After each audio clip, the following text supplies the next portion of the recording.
Trump is also the reason millions of Americans are now unemployed. He inherited the longest economic expansion in history from Barack Obama and Joe Biden. And then, like everything else he inherited, he ran it straight into the ground.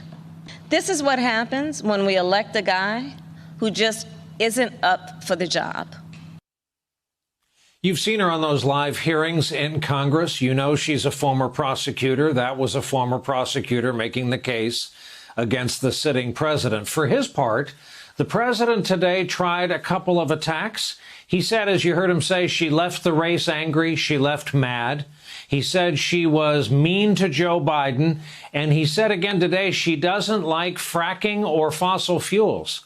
Fox News tonight went after her for being part of the swamp, though she's a first-term senator.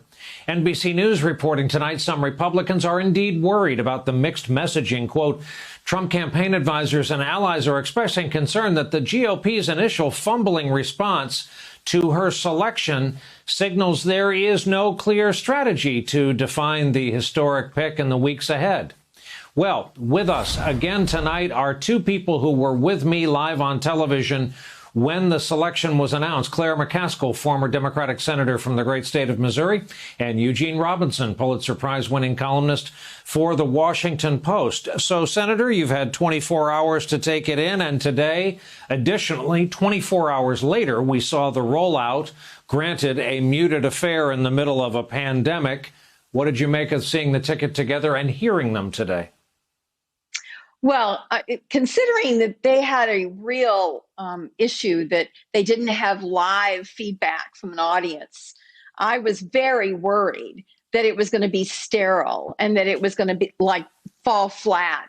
But I will tell you, they both did a terrific job today, I think, laying out the case, why they would be a good team for America, and a very strong case about the disasters that have become normal under Donald Trump.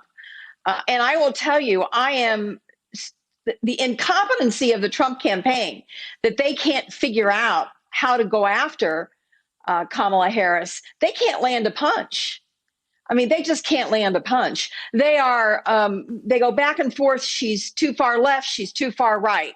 She hates cops. She loves cops.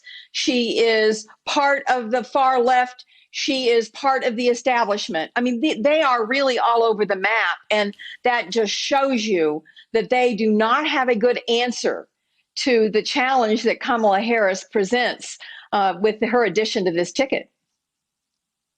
On that exact point, Gene, for those scoring at home, and I get paid to do this, yesterday gave us three nasties from the president. Today we got one angry and one sad.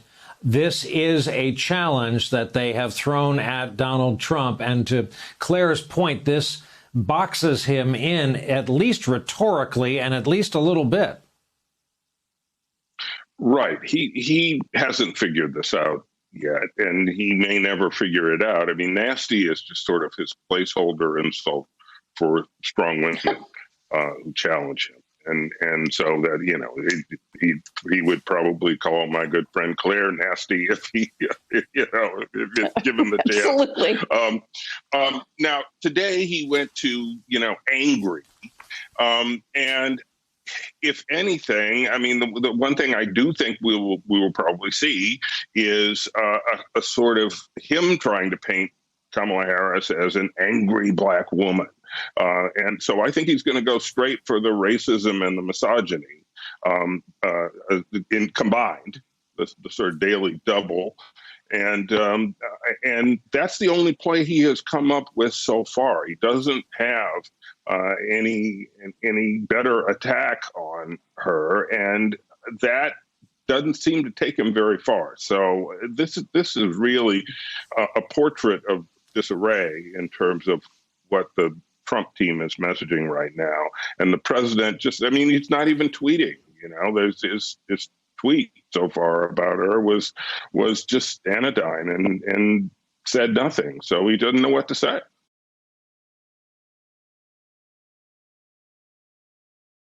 Hey, Hey there, I'm Chris Hayes from MSNBC. Thanks for watching MSNBC on YouTube. If you want to keep up to date with the videos we're putting out, you can click subscribe just below me or click over on this list to see lots of other great videos.